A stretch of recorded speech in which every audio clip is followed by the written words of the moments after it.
Hello, welcome, good evening. কেমন আছেন সবাই? আসুন, বসুন, দেখুন আর্টশো লাল গোলাপ।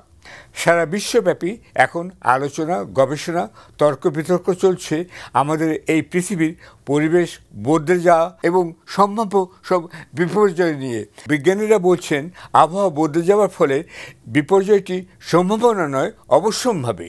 এবং আবহাওয়া বদলে যাওয়ার ফলে আমরা অর্থাৎ বর্তমান প্রজন্ম বেঁচে গেলেও পরবর্তী প্রজন্ম বাঁচবে না।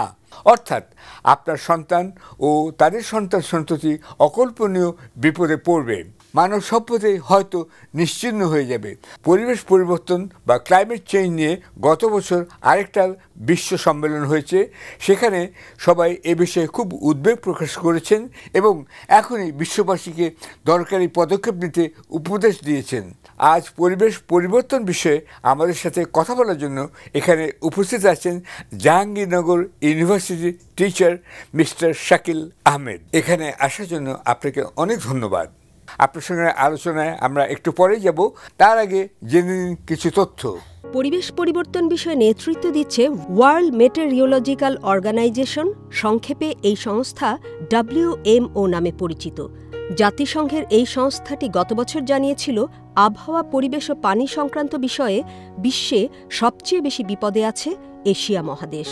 এশিয়াতে আবহাওয়া সংক্রান্ত বিষয়ে সবচেয়ে বেশি দুর্ঘটনা ঘটেছিল 2023 সালে। বিভিন্ন বন্যা ও ঝড়ে এশিয়ার বহু দেশে বড় ক্ষতি হয়েছিল, বহু মানুষ হতাহত হয়েছিল এবং অর্থনৈতিক ক্ষতি হয়েছিল অনেক। বিশেষত প্রচণ্ড গরম পড়েছিল বহু দেশে। বিশ্ব পরিবেশ সংস্থাকে সাহায্য করছেন বিশ্বের বহু দেশের গবেষণাকারী, বিজ্ঞানীরা এবং অন্যান্য সংস্থা। তারা উদ্যোগী হয়ে নিজেরাই গবেষণা করছেন। এমনই একটি সংস্থা গবেষণার বিষয়ে এখন দেখবেন দি ডে আফটার টুমরো, অর্থাৎ আগামীকালের পরের দিন মুভির একটি ক্লিপ। দেখবেন বিজ্ঞানীরা প্রাণের ঝুঁকি নিয়ে কুমেরু বা অ্যান্টার্কটিকের তাদের গবেষণা কীভাবে চালাচ্ছেন।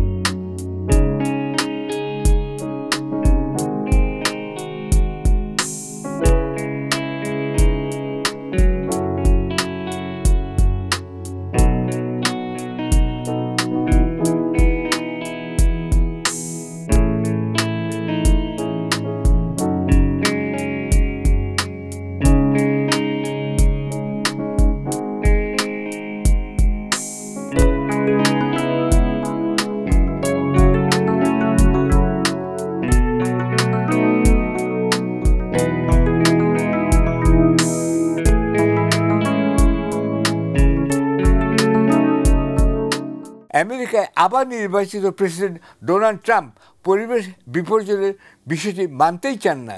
তিনি বলেন মানুষকে মিথ্যা ভয় দেখাচ্ছেন গবেষকরা।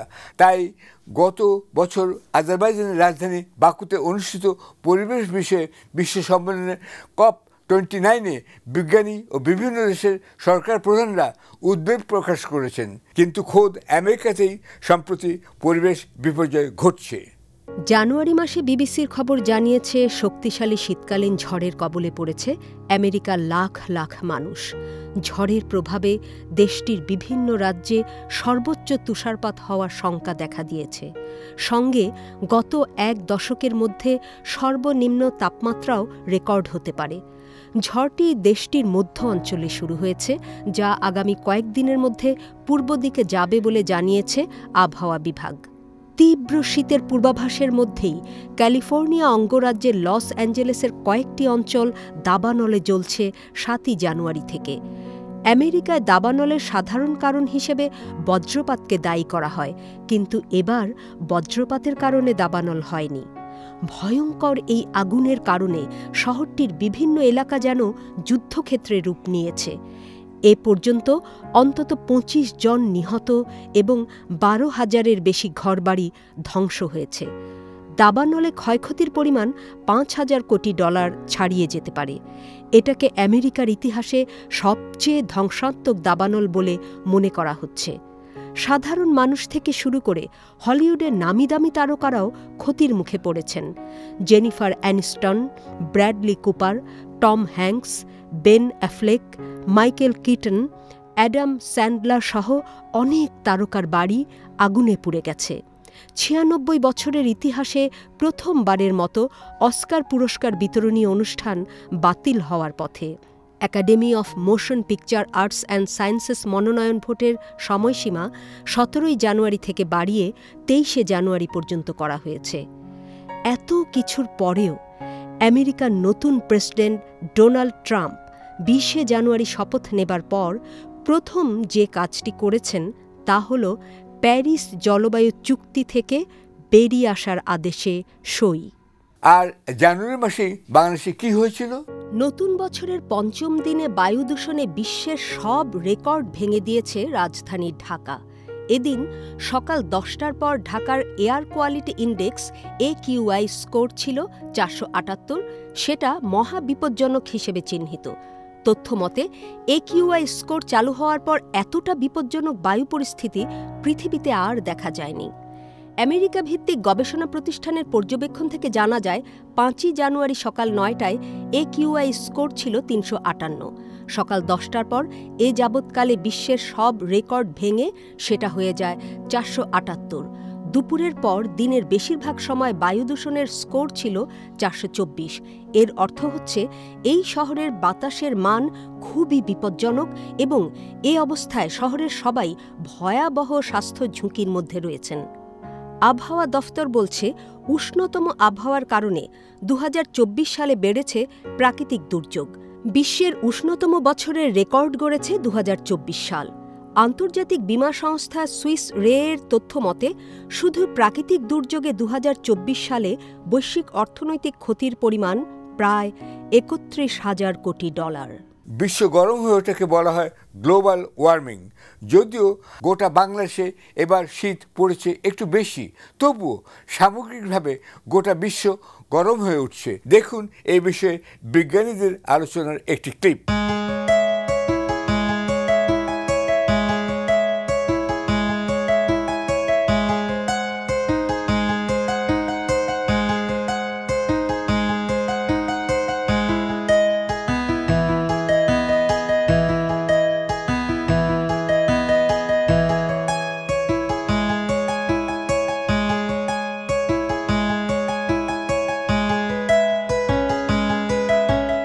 শাকিল আহমেদ, এখন আপনার মতামত শুনতে চাই।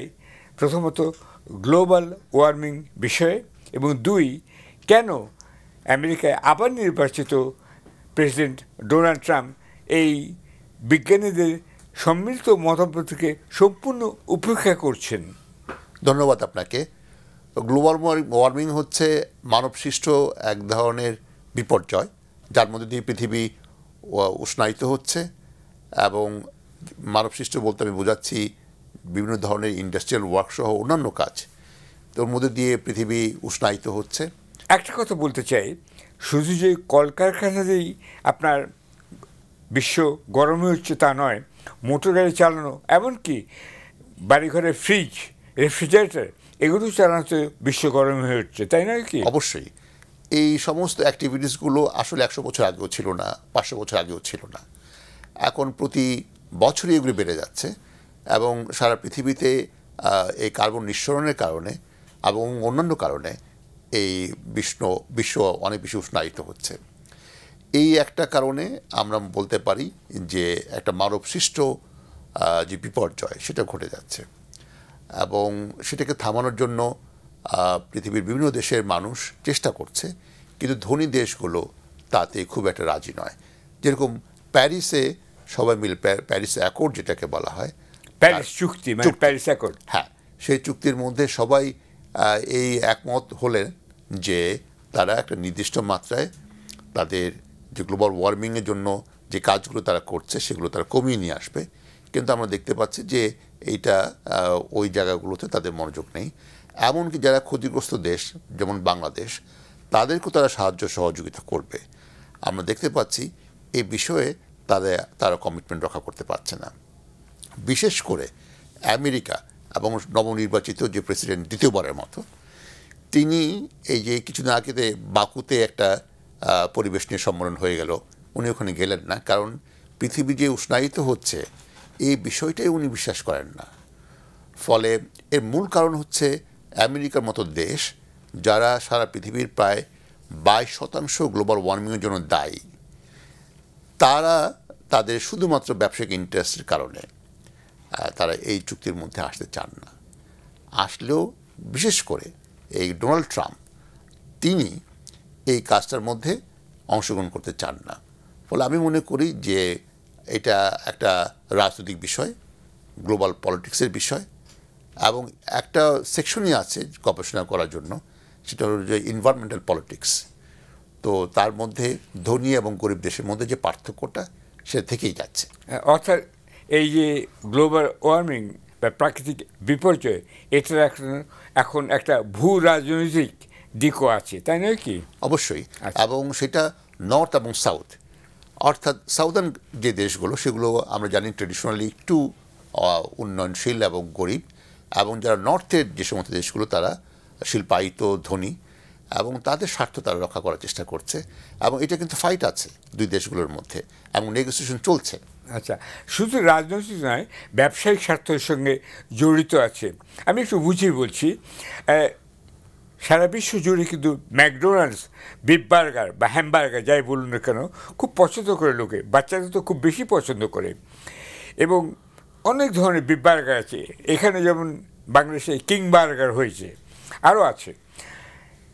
এটার জন্য দরকার হচ্ছে বিফ বা গরুর মাংস, এবং ব্রাজিলের গরুর মাংস খুব বিখ্যাত। তারা কিন্তু বিশ্বের বিভিন্ন দেশে গরুর মাংস সরবরাহ করে। এই ব্রাজিলেই বহু গরু কিন্তু বিচরণ করে, ফার্মিং আছে। এই গরুর পর্দন বা পাদ যাকে বলে, তার ফলে কিন্তু অনেক বিশ্ব গরম হয়ে উঠছে ধারণা করা হয়। তা এইটার সঙ্গে ম্যাকডোনাল্ডসের ব্যবসায়িক স্বার্থ, মানুষের খাওয়া দাওয়ার অভ্যাসের ব্যাপারটিও জড়িত আছে। আমরা যদি শুধু মাছ খেতাম, অর্থাৎ বিফ বার্গার না খেতাম, গরুর মাংস না খেতাম, তাহলে ব্রাজিল এত গরু পালতো না, গরুর মাংস ওরা বিক্রি করতো না বা করতে পারবেও না, যদি গ্লোবাল ওয়ার্মিংটা আমরা স্বীকার করে নিই। সেটাও এর মধ্যে জড়িয়ে আছে। এ বিষয়ে আপনি কী বলবেন? দেখুন, গ্লোবালাইজেশনের সাথে এই গ্লোবাল ওয়ার্মিংয়ের একটা যোগাযোগ আছে। সেই ব্রাজিল থেকে, ব্রাজিলের জঙ্গল কেটে ওখানে গরু চাষ করা হচ্ছে মাংসের জন্য। সেই মাংস পরিবহন করে পৃথিবীর বিভিন্ন জায়গায় ছড়িয়ে যাচ্ছে। এই যে ট্রান্সপোর্টেশন, এর মধ্যে দিয়ে কিন্তু আপনার কার্বন বেশি পরিমাণ নিঃসরিত হচ্ছে। তো সবচেয়ে বেস্ট হলো যে আপনার আশেপাশে যে জিনিসগুলো আছে সেগুলো আপনি খাবেন, ওগুলো আপনি উপভোগ করবেন। বরঞ্চ এই গ্লোবালাইজেশনের যে পরিবর্তন, সেই পরিবর্তনের মধ্যে না যেয়ে যদি আপনি এগুলো লোকাল ওয়েতে খাওয়ার চেষ্টা করেন, আমার ধারণা আপনি পরিবেশগতভাবে বেশি দায়িত্বশীল ভূমিকা পালন করবেন। আপনার সঙ্গে আমরা পরে আরও কথা বলবো। আমরা মানুষরা অনেকেই প্রাকৃতিক বিপর্যয়ের আগাম সংকেত বুঝি না, কিন্তু পশু প্রাণীরা বোঝে। তারা তখন অস্বাভাবিক আচরণ করে ও নিরাপদ আশ্রয় খোঁজে। পাখিরাও। দেখুন দি ডে আফটার টুমরো মুভির আরেকটি ক্লিপ।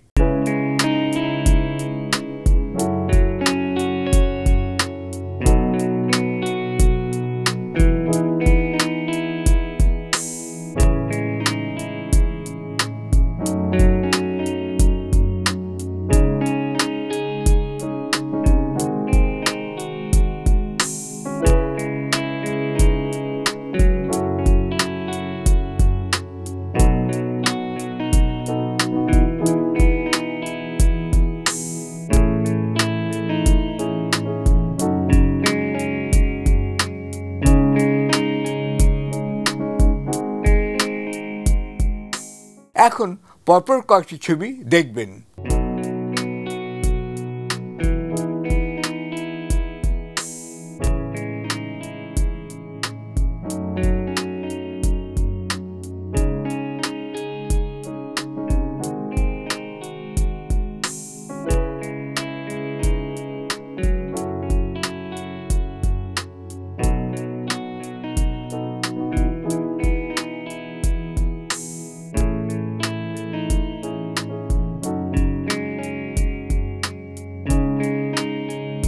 শাকিল আহমেদ বর্তমান পরিস্থিতিতে বাংলাদেশ সরকারের কী করা উচিত এবং বাংলাদেশের সাধারণ মানুষের কিভাবে সচেতন করে তোলা যায় সেই বিষয়ে আপনার মতামত কী?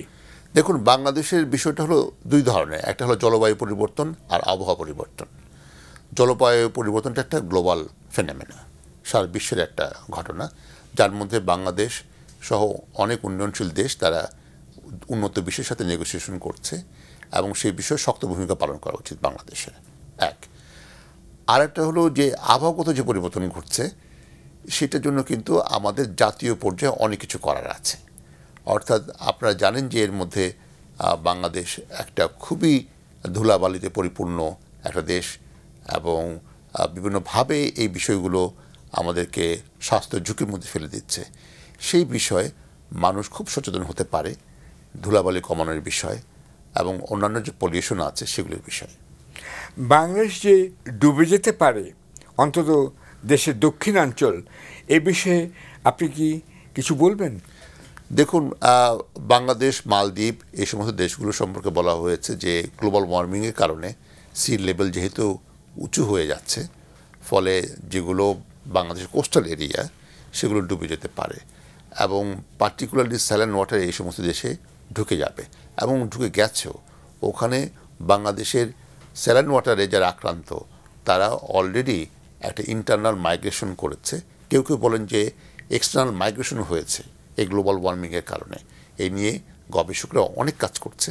আমার মনে হয় যে অলরেডি এই কাজ শুরু হয়ে গেছে এই ধরনের বিপর্যয়ের কারণে। এই নিয়ে ডক্টর ইউনূসও অনেক কাজ করেছেন এবং সারা বিশ্বজুড়ে প্রচার কাজ চালিয়েছেন। তার 3-0 থিওরি বা মতামতের বিষয়ে বলুন। প্রথম শূন্যটা কি? যে প্রথম শূন্যটা হচ্ছে যে জিরো কার্বন ইমিশন বা কার্বন নিঃসরণ, জিরো কনসেন্ট্রেশন এবং জিরো বেকারত্ব। তো আমার মনে হয় যে এমন একটা বিশ্ব আমরা তৈরি করতে পারি যেখানে এই 000 আমরা পৃথিবীতে দেখাতে পারি এবং পৃথিবীর জন্য, মানুষের জন্য এবং আগামী ভবিষ্যতের জন্য সেটা খুবই একটা ভালো কাজ হতে পারে। শাকিল আহমেদ, আপনি শিক্ষক হিসেবে বিভিন্ন গবেষণার জন্য মাঝে মধ্যেই টোকিও বা জাপানে যান এবং সেখানে আপনি যেখানে ওঠেন সেই বাড়ি থেকে মাউন্ট ফুজিয়ামা সেটা দেখা যায়। সেই ফুজি পাহাড় কিন্তু বরফে সবসময় ঢাকা থাকতো। 125 বছরের মধ্যে এই প্রথম আপনার সেখানে বরফ গলে গেল। এটা কি আপনি দেখেছেন এবার যখন গিয়েছিলেন জাপানের টোকিওতে? দেখুন, আমি এইবার বলতে আমি গত নভেম্বর এবং ডিসেম্বরে আমি জাপানে ছিলাম এবং নভেম্বরে আমরা এটা দেখেছি ওই সময় যে সাধারণত ফুজি মাউন্টেনের উপরে একটা বরফের আচ্ছাদন থাকে। এইবার ওরকম দেখা যায়নি। এইটা বেশ কয়েক বছর, সম্ভবত 125 বছর পরে এই ঘটনাটা ঘটে। তো সেটা খুবই একটা বিপর্যকর ঘটনা। তো এবং জাপানের কাছে কিন্তু ফুজি মাউন্টেন একটা খুবই পবিত্রতম ঘটনা। মানে ওই ফুজি মাউন্টেনের দিকে তাকালে জাপানিরা মনে করে তাদের দিনটা ভালো যাবে। এটা একটা তীর্থস্থানের মতো একটা, সত্যি। আচ্ছা। এবং সবাই ওখানে, আমরা যারা ফরেনার তারা ফুজি মাউন্টেন দেখতে যাই, আর জাপানিদের কাছে এটা একটা পবিত্রতম ঘটনা। আপনি যেটা বললেন তীর্থস্থান, তো আমি মনে করি যে সেই ফুজি মাউন্টেনে বরফ থাকবে, এটা খুব স্বাভাবিক ঠান্ডার সময়। কিন্তু এইবার এই জলবায়ু পরিবর্তনের কারণে প্রথমবারের মতো দেখা গেল যে এই বরফের আচ্ছাদন আর থাকলো না। এটা খুবই হৃদয় বিদারক ঘটনা জাপানিদের জন্য। আপনি কি ফিরে এলেন তখন কি আবার বরফ পড়া শুরু করেছিল? আমি ডিসেম্বরের 16 তারিখে ফিরলাম, তখন অলরেডি পড়া শুরু করেছে এবং আমি ওই বাড়ি থেকে হাঁটার পথে প্রায় সময় ফুজি মাউন্টেন। আর জাপানিরা এই বিষয়ে, অর্থাৎ ফুজি পাহাড় আবার বরফে ঢাকা পড়ছে, সেটা দেখে কোনো উল্লাস প্রকাশ করেছিল কি? জাপানিদের উল্লাস ওভাবে বোঝা যায় না, কিন্তু আমি এটা বুঝতে পারি রাস্তাঘাটে যখন সুন্দর করে ফুজি মাউন্টেন দেখা যায় একটা সানি ডেতে, তখন অসংখ্য লোক যখন ছবি তুলতে থাকে বিভিন্ন জায়গা থেকে, অনেক দূর থেকে, তখন বোঝা যায় যে তারা খুবই খুশি আছে এ বিষয় নিয়ে। জাপানিদের দিনটা ভালোই কাটবে এবার যখন আবার পাহাড়ে বরফ পড়েছে। এবং এখানে আসার জন্য আপনাকে অনেক ধন্যবাদ শাকিল আহমেদ। আমাদের তরফ থেকে একটি লাল গোলাপ শুভেচ্ছা আপনাকে জানাতে চাই। আপনাকে অসংখ্য ধন্যবাদ। এখন দেখুন আমেরিকায় শিলাবৃষ্টি ও ঘূর্ণিঝড় ধেয়ে আসার দৃশ্য।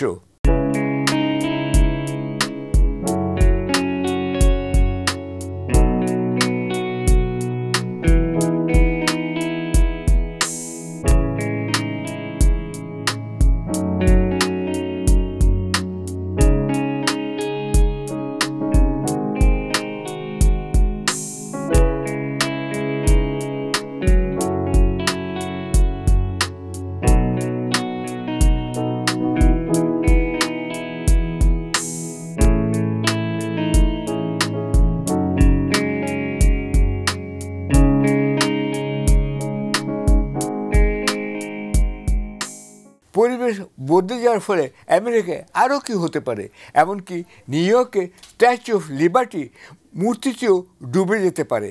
দেখুন ডে আফটার টুমরো মুভির কয়েকটি ক্লিপ।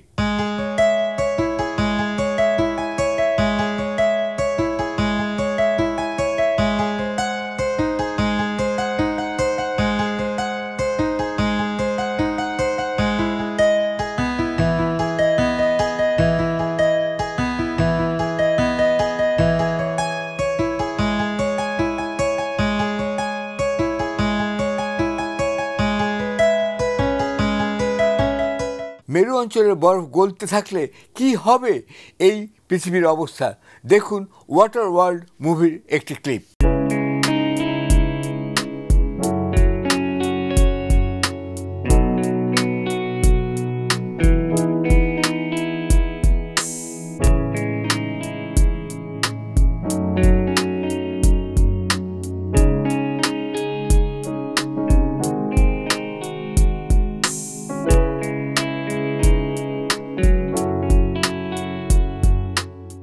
আজ এ পর্যন্তই। Thank you and good night.